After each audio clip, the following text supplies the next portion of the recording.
विनिमयतां यथा विनिमय यत्र त्रिसर्गो दृशा धाम्ना स्वेन सदा निरस्तकुवतं सत्यं परं धीमहि सत्यं परं धीमहि सत्यं परं धीमहि।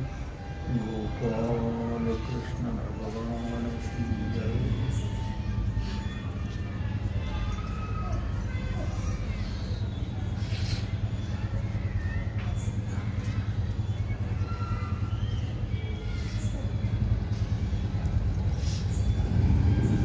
आत्मसुखाची आगुलिया विटे जो का सकळ विषय जयाच्या ठाई इंद्रिया मानन। भगवान सिद्धेश्वराच्या शिवकृपेनं श्री रुक्मिणी पांडुरंगाच्या चरणाजवळ बसला श्री सद्गुरु ज्ञानेश्वर महाराज, श्री जगद्गुरु तुकाराम महाराज, श्री संत एकनाथ महाराज यांच्या चरण सानिध्याने आपण सर्वजण मिळून महान ग्रंथराज ज्ञानेश्वरीच्या 4थ्या अध्यायाच्या 39 श्लोकावर आपण विचार करतो आहोत। आत्मसुखाची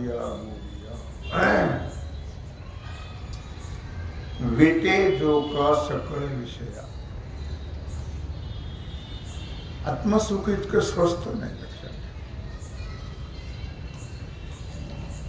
आत्मसुख जर प्राप्त करून घेत असेल तर विषयांचा त्याग करावा लागतो। विटे जो का सकळ विषय। आम्हाला हेही पाहिजे ना आम्हाला तेही पाहिजे शक्य नाही। दोन्ही पेवावरी ठेवू जाता हात शेवटी तो घात मागे पुढे। तेलही गेलं तुपही गेले हाती दुपटणार अशी परिस्थिती। देवना संसार तुका दुहीकडे म्हणून आत्मसुख त्या आत्मसुखासारखं सुखच नाही कोणी। बाकी सुख नाहीच आहे। बाकी आम्ही मानतो आणि जे मानलेलं आहे ते टिकत नाही। क्षणभंगुर असतात क्षणभंगुर। संसारामध्ये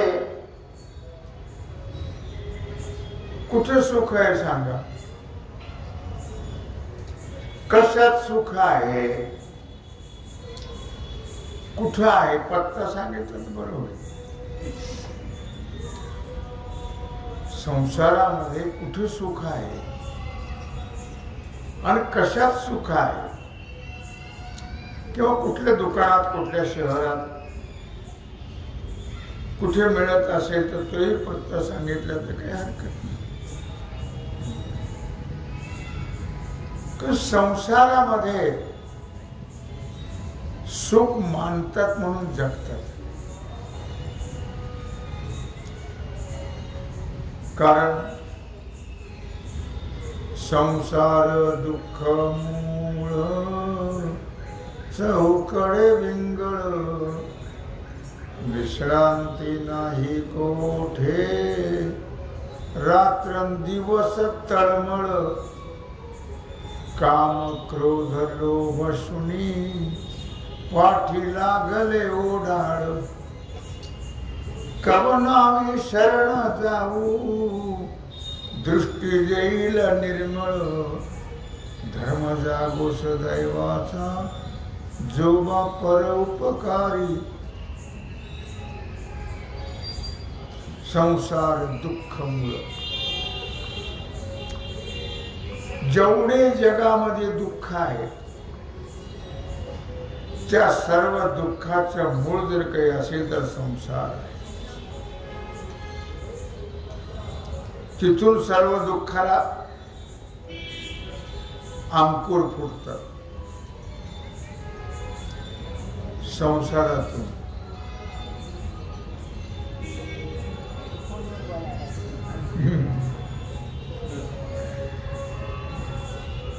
संसार दुःख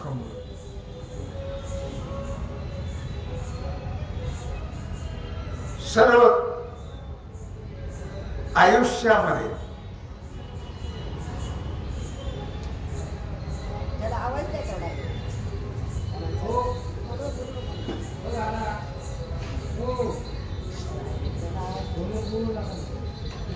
सर्व आयुष्यामध्ये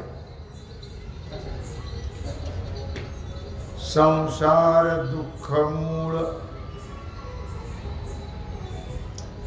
चौकडे विंगळ विंचू नाही म्हटलं विंगळ म्हटलं. विंचवापेक्षा विंगळ भारी असतात.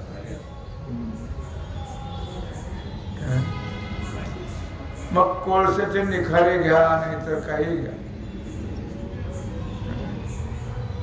चौकडे विंगळ तुम्ही म्हणाल आम्हाला चावत नाही. तुम्ही चौकडून विंगळ म्हणता. कसं चावत? सुनबैरी झाली नाही तर बधीर झाले. बधीर खारट्याच्या भामट्यासारखं.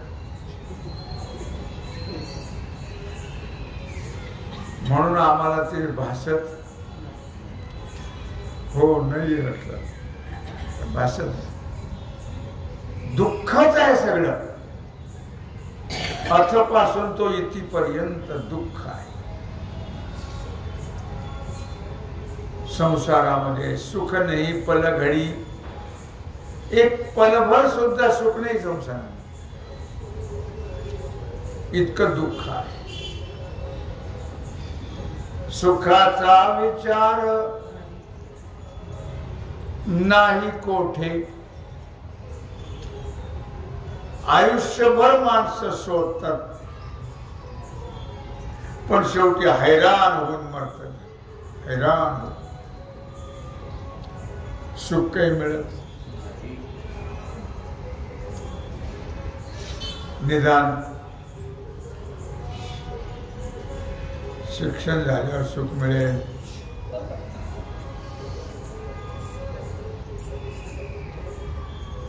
डिग्री मिळाल्यावर सुख मिळेल. जॉब मिळाल्यावर सुख मिळेल. मिळाला पेमेंट येऊ लागलं पण ते गप्प बसू देत नाही. पेमेंट आता पुढची काळजी कधी करीशे. बरं झालं. दुःख कमी पडलं का सुरू झालं तिथून जास्त सुरू झालं. तुम्हाला जाणवत नसेल कारण बधीर झाले ना शरीर. तिथून खरी दुःखाला सुरुवात झाली. कोणाचे असो, स्त्री असो पुरुष असो कोणी असो. स्त्रियांना तर जास्त दुःख. लग्न झाल्यावर सगळीच माणसं मिळतात अशातला भाग नाही. बहुअंशाने राक्षसच मिळतात. चांगली माणसं मिळत त्यांना माणूस म्हणायची माणसं असतात राक्षस. पूर्वी तर फारच त्रास होत असे. आताही नाही अशातला भाग नाही. सुनाचा असेल कुणाला, सासूचा असेल कुणाला, कुणाचा असेल. आताही आहे पण पूर्वीपेक्षा थोडस कमी आहे. घरोघर त्याचपर्यंत बोलत नाही ती बरी.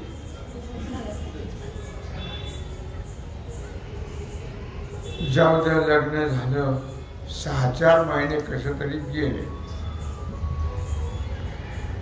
की झाली सुरुवात आनंदी आनंद. तुमच्या घरी आहे का आनंदी आनंद? जाधव साहेब, तुमच्या घरी आनंदी आनंद आहे? त्यांना माहितच नाही आनंदी आनंद. ते काय अहो म्हणते, त्यांना मी सांगितल्यावर मग लक्षात येईल, मग हो नाही नाही गपचूप बसतो.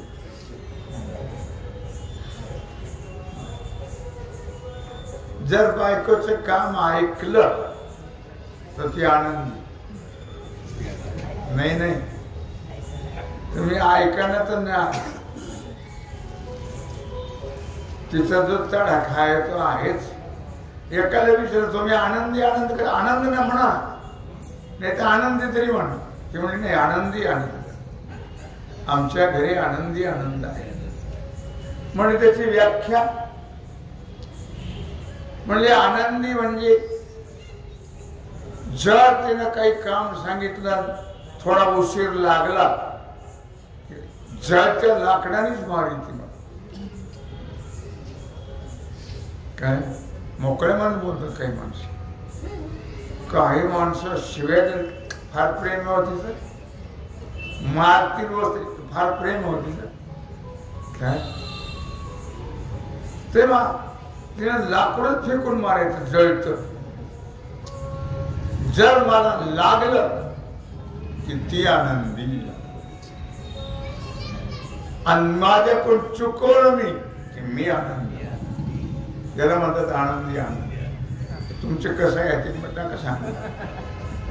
झाकली मूठ 1.25 लाख. मी कसं करा सांगितलं, झालं लग्न झाल्यावर 6-4 महिने कसे तरी बरे जातात. बरे म्हणायचे आपण, बरे कशाचे काय. असं वाटलं मुलगा झाल्यावर झाला मुलगा की आणखी दुःख वाढलं, कमी झालं. त्याचं पालन आहे, पोषण आहे, शिक्षण आहे, सर्व्हिसला लावणं आहे, लग्न करणं आहे. सुख आहे का दुःख आहे?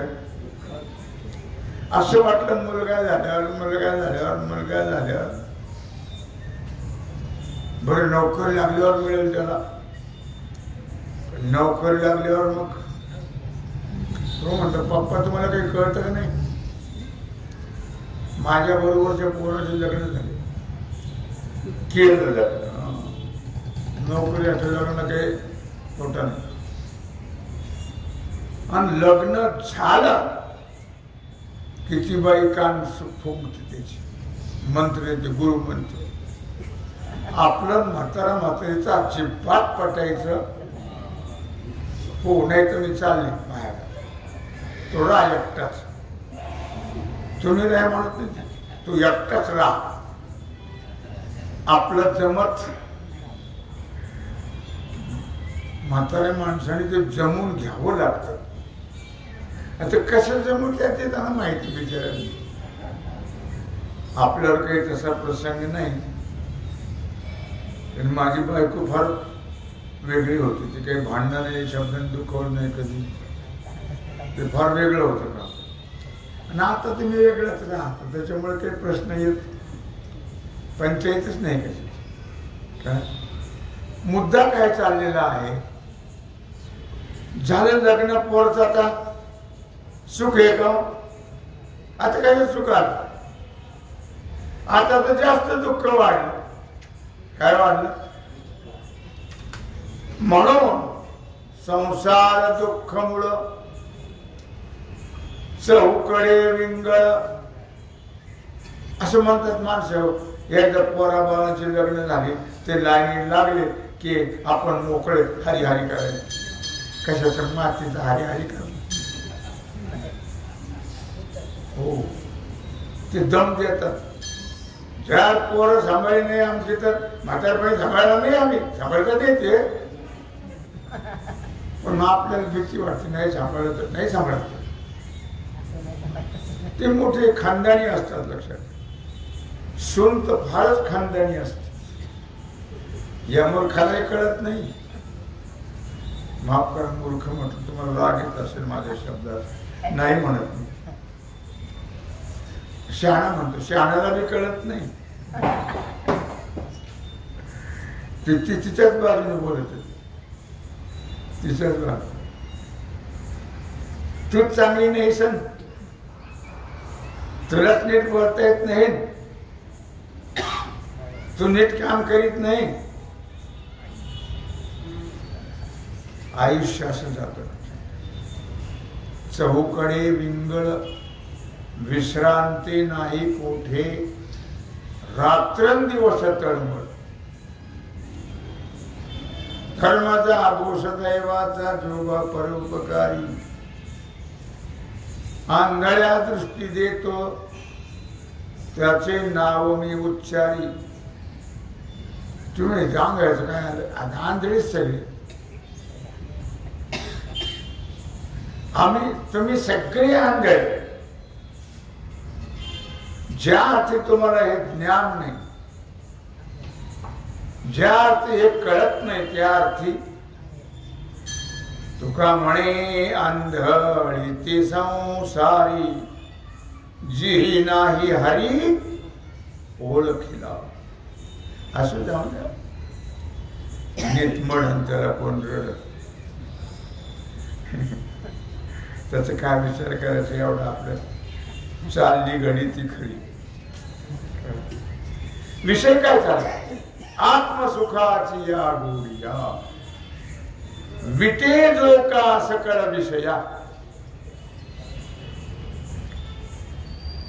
ऐकणाऱ्या लोकांना काही गप्प बसले, ना ऐकणारे बी गप्प बसले. कुठे वेळ घालत वगैरे काम घेण्यात देण्याचं. आपण कुठं आलो होतो काल,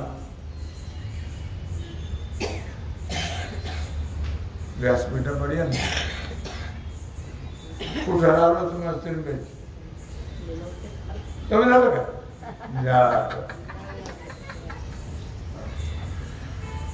तेव्हा त्याने ते ऐकलं. काय ऐकलं की अशा प्रकारे मुलगी पण मिळते, संपत्ती पण मिळते, सगळंच मिळते. तो हुशार होता.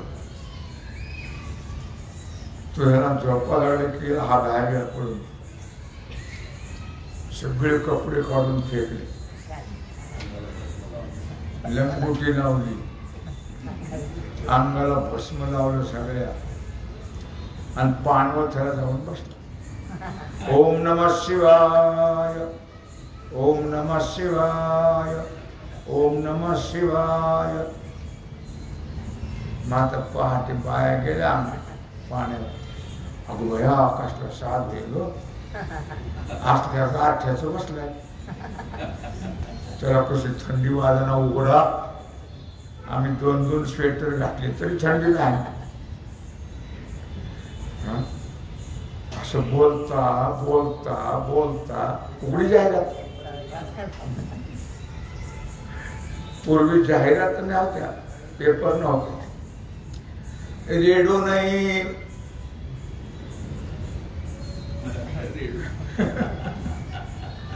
काहीच नाही. पूर्वी इथून जाहिरात असायची. गावात बातमी पसरायची. महिलापासून तुला म्हणून सांगतो, तुला म्हणून सांगतो, तुला म्हणून सांगतो. सगळ्या गावात बातमी पसरली. बया काय साधू आलाय ग वैराग्यवान. हो, उग बघत सुद्धा नाही, सारखं देवाचं नाव घेतो. ओम नमः शिवाय. मागचं राहिलेलं कधीतरी हो.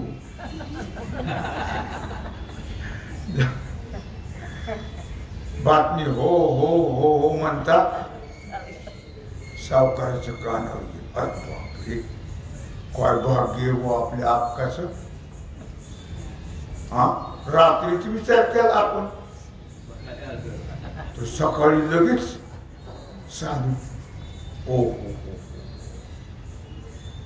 मग काय आता कोणी फळं तर कोणी खडी साखर तर कोणी पेढ कोणी खारका तर कोणी काय तर कोणी काय तर ढिगारा त्याच्या पुढं नोटावी.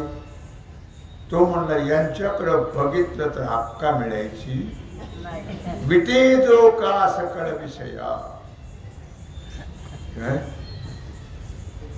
ओम नमः शिवाय ओम नमः शिवाय. महाराज आमच्याकडे कृपा दृष्टी करा. तुमच्याकडे गेली तर माझं जायचं.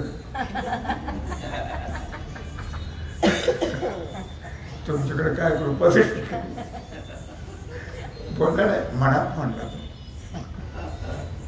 लोक प्रार्थना करायची. बघा ना आमच्याकडे सेकंद भर कशाच बघायला. सावकार म्हणले जायला पाहिजे दर्शनाला. कसं साधू मग काय पेढ्याचे ताटण सोन्याचे ताटण. सावकार होते ते परीक्षा पाहिजे. गेले घेऊन सगळं फळण भिळण नोकर चाकर बरोबर. आणि ते साधूच्या पुढं मांडलं. प्रार्थना केली महाराज कृपा करा. महाराज म्हणले कृपा करा त्या काय झालं. मनात म्हणजे बोलणे ओम नमः ठोका चालू होता. ओम नमः शिवाय. पुढं ठेवलं सगळं पण अजिबात बघितलं नाही. सावकार म्हटलं खरा साधू आहे.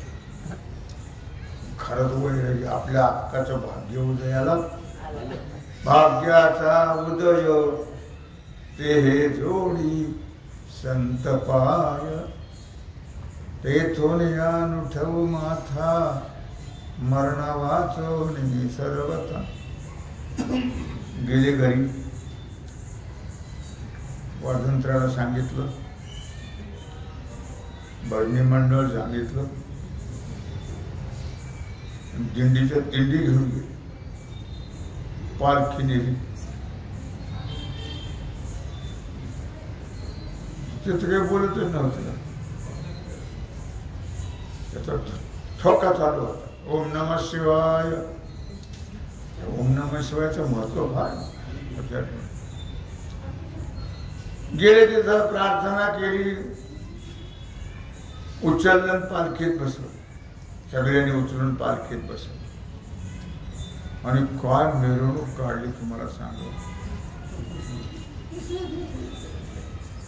सगळ्या गावातून मिरवणूक काढली. तो काय वाद्य काय ते भजन. त्यात महिला मंडळही आले. मग तर आणखीच रंग वाढ. त्यामध्ये टिपरी खेळायच्या काय असा थाट. यांच्या डोळे उघडायचे नाही. ओम नमः शिवाय ओम नमः शिवाय. मिरवणूक झाली. घरी नेलं. पाणी तापवलं. उठणे लावलं. स्नान घातलं.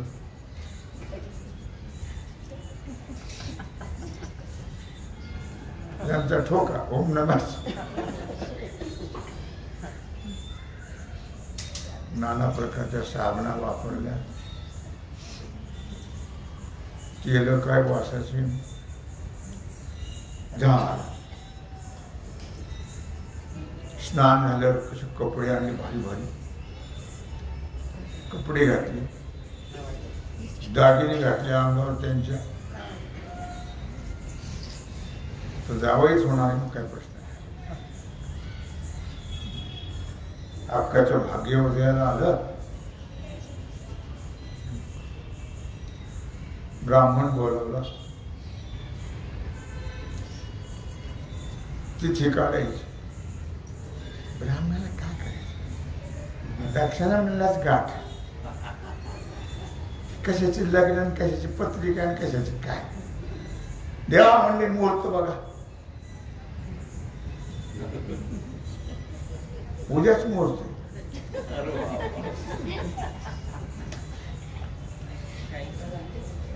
उद्या मुहूर्त आहे, सोमवारी उद्या. शिवाचे भक्त आहेत, शिवायचा वार आहे उद्याच. वा काय तयारी, जोरात तयार झालं. दुसऱ्या दिवशी पुन्हा दोघांना स्नान घातले, नाना प्रकारचे कपडे काय, दागिने काय, सगळ्या गावाला निमंत्रण दिलं. स्वयंपाकात ते काय थाट.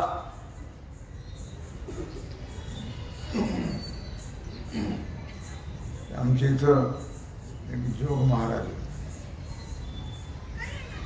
त्यांच्या भाच्याचं लग्न झालं शेवटचं.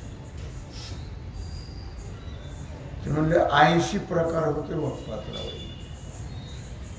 किती प्रकार होते? 80 प्रकार होते आपले जोग.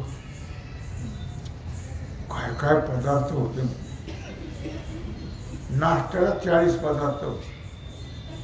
काय काय खायचे. आणि जेवणाला तर 80 पदार्थ. मोठ्या लोकांचे काय, कोटीनं खर्च, ते मोठे माणसाचे. आणि झालं अशा प्रकारे सगळा थाट केला, मोठा मांडव दिला. 3.5 लाखाचं कार्यालय नाही घेतले, तेव्हा नव्हतंच कार्यालय. आता या काही नाही, माझ्या पोलिसाला लग्न कार्यालय तिकडे पुलाकडं नवीन झालेले मोठं. किती पैसे? काही नाही, मामुली आहे. म्हणजे ते मामुली तरी मला वाटतं 10-5 हजार असते. आमची मजल कुठून द्यायची काय. एक दारात भिकारी बसला होता. ते एक माणूस दर्शनाला आला, अशी मोठी अंगठी त्याच्या हातात हिऱ्याची. त्याने ते 10 रुपये टाकले. म्हणजे साहेब काय चमकते हो? म्हणजे अंगठी बघू कशी. मोठा माणूस तो दिली. त्याने पोटात अरे चांगली राहू दे म्हणजे दर्शन करून गेले. दर्शन आणि म्हणले साहेब या तुमची अंगठी. इमानदार माणूस, ठीक आहे साहेब म्हणले. मी कशाकडे सांगितलं लक्षात घ्या. आता तुमच्या लक्षात दिलं. तुझ्या मते केवढे ते असेल बरी. आता याचं 8 बाराण्याच्या पुढे बदल गेलीच नाही तर ते काय किंमत करणार विचार. ते आता असेल 8 बाराण्याची. तसं आमचं काम. विचारलं कार्यालय 10-5 हजारात फार झाले.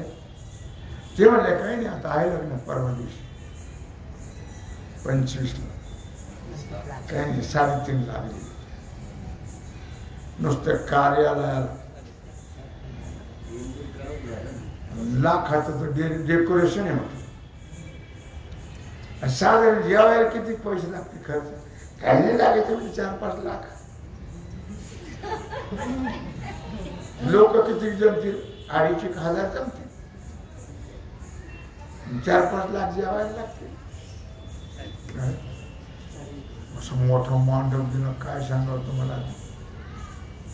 मी पाहायला नव्हतो पण जेवणाचा थाट. ब्राह्मण आला, सगळी तयारी लग्नाची झाली. आणि याच्या मनात आलं, त्याचं भाग्य उदयाला आलं. लक्षात तो म्हटला मनात, जर मी खोट्या साधू झालो, सोंग घेतलं सोंग, तुम्ही देवाचं कसंही करावं ते वाया जात नाही. तर मला एवढी प्रॉपर्टी मिळते, मुलगी मिळते, एवढी संपत्ती अफाट, मी खरंच जर मला वैराग्य झालं तर देव नाही भेटायचा का? ही बुद्धी सगळ्याला येत नाही, भाग्यवानाला येते. त्याचं भाग्य उदयाला आलं, पूर्वजन्माची पुण्य आहे. तर ते ब्राह्मणाला ना तो उभा राहायचं, खतम का मला बाहेरून जाऊन यायची. ते म्हणले मग माणसं पाठवतो डबा घेऊन, मी एकटाच जाईल, मला आवडत नाही कोणी बरोबर. मोठी माणसं ती डबा घ्यायला एक जण, रस्ता दाखवायला एक जण, काय ते म्हणजे नाही. गेला बाहेर गेला, कपडे दागिने काढून टाकले, लंगोटी लावली आणि जो गेला तो ब्रह्मगिरीवर गेला. ब्रह्मगिरी आणि खरंच त्याला वैराग्य झालं. सगळ्यांना विटला तो आणि भगवान शंकर त्याला समोर येऊन उभे आहे. काही काळाने तपश्चर्या झाल्यावर बोल काय पाहिजे? ते म्हणले प्रभू काही नाही, फक्त तुम्ही पाहिजे, तू एकला आवडस. आणि बिचारा मुक्त झाला. मी कसं सांगितलं, आत्मसुखाची या गोडिया विटे जो का सकळ विषया. आपल्याला कधी विटी येतच नाही. अगदी जायची वेळ आली तरी विटी येत नाही. काय विटी येतच नाही. त्यामुळे आपल्याला मानव देहाची इति कर्तव्यता साधता येत नाहीये. माऊली वर्णन करतात, आत्मसुखाची या गोडिया. सगळ्या सुखामध्ये श्रेष्ठ जर सुख कोणतं असेल तर आत्मसुख आहे. अहो सुखच नाही बाकीचं मानलंय आम्ही आणि ते मानलेले मोडून जाते, राहत नाही. क्षणात त्याचा नाश होतो. काय जे मानव नाही तर असो नाहीच आहे, पण जर त्या सुखाला भेटला तर तो देवाकडे लागतो आणि त्याला नक्कीच आत्मसुख प्राप्त. ते असं आत्मसुख प्राप्त होतं की पुन्हा त्याला जन्म मरणाचं दुःख भोगावं लागत.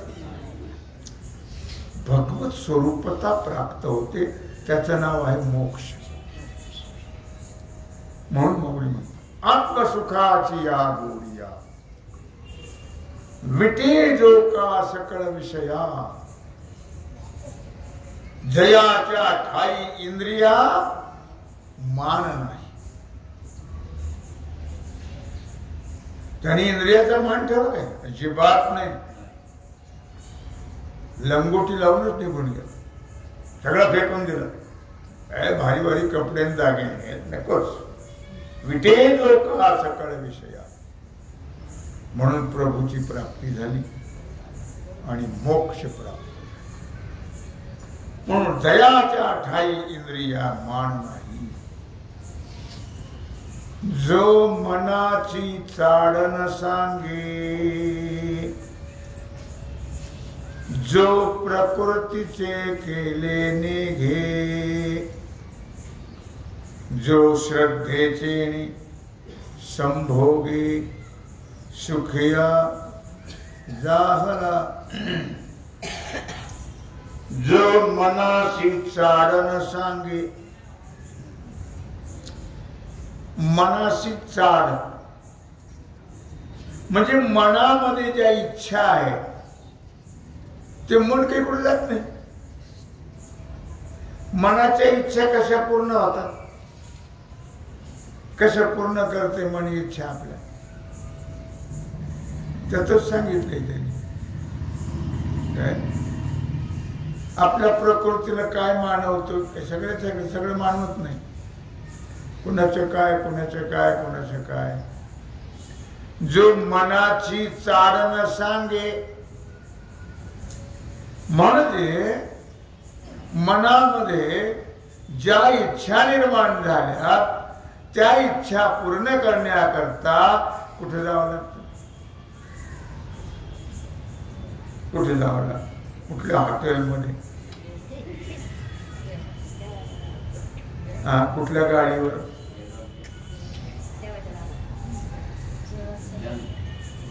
लक्षात घ्या. जो मनाची चाडण सांगे, मनातली इच्छा त्यांना सांगावी लागते की ते लगेच माणसाला घेऊन पळतात.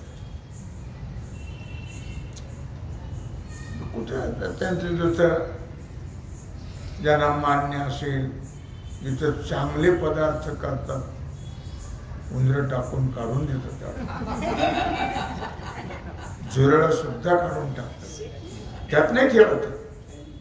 असं स्वच्छ तेलात तळलेले नाही तर तुपात तळलेले पदार्थ असे भारी असतात. काही काही हॉटेल तू बोलायचं काम नाही.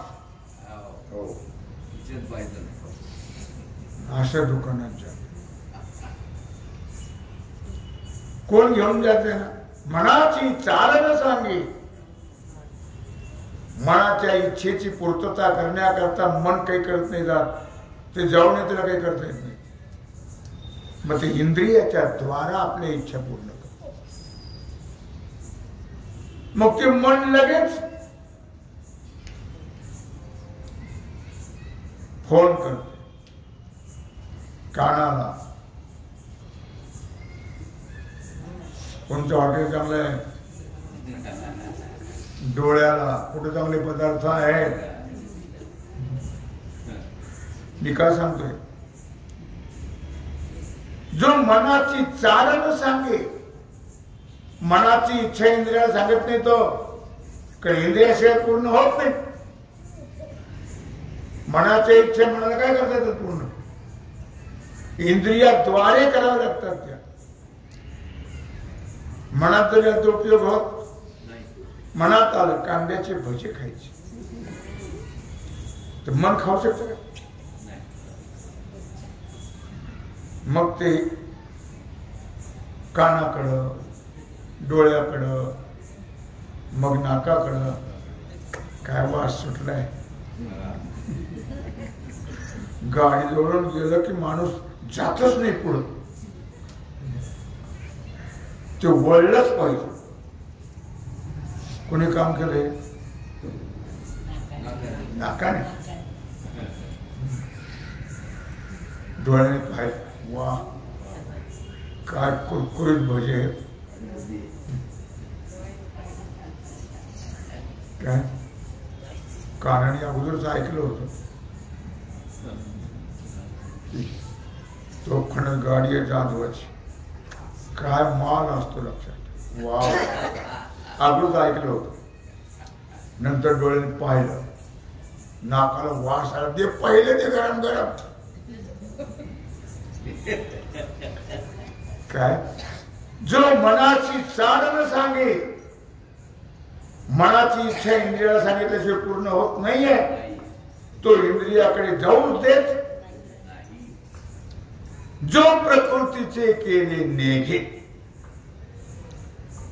जो प्रकृतीने केलेलं कर्म आपल्याकडे घेतच नाही. कोणतंही कर्म कृष्णार्पण, कृष्णार्पण, प्रकृतीचे केले निघे. कृष्णार्पण म्हणून कर्म केलं की ते आपल्याकडे येतच हो नाही, त्याचा लेश आपल्याला लागत. जो श्रद्धेचे संभोगे सुखी झाला, केवळ श्रद्धेच्या संभोगाने तो सुखी होतो, त्याला आत्मसुखाची प्राप्ती होऊन मोक्ष मिळतो. असं श्रद्धेचं महत्व या श्लोकातून भगवान श्रीकृष्ण परमात्मा अर्जुनाला सांगत आहे. तेव्हा झालेली सेवा भगवत चरणी समर्पित करून राहिला जो सेवेचा भाग आहे तो आपण उद्या पाहू. कुंडलिक वरदा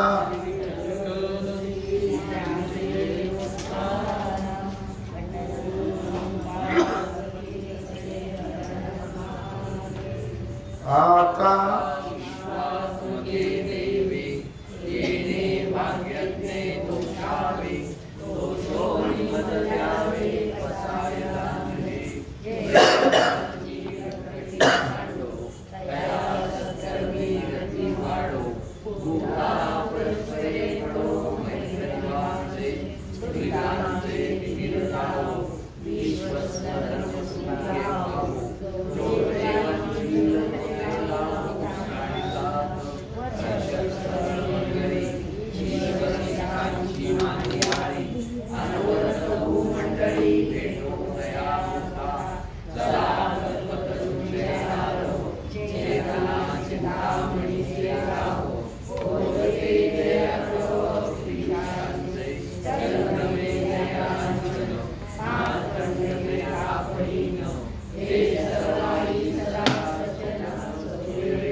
जोशी साहेब, तुम्हाला कोटी कोटी धन्यवाद.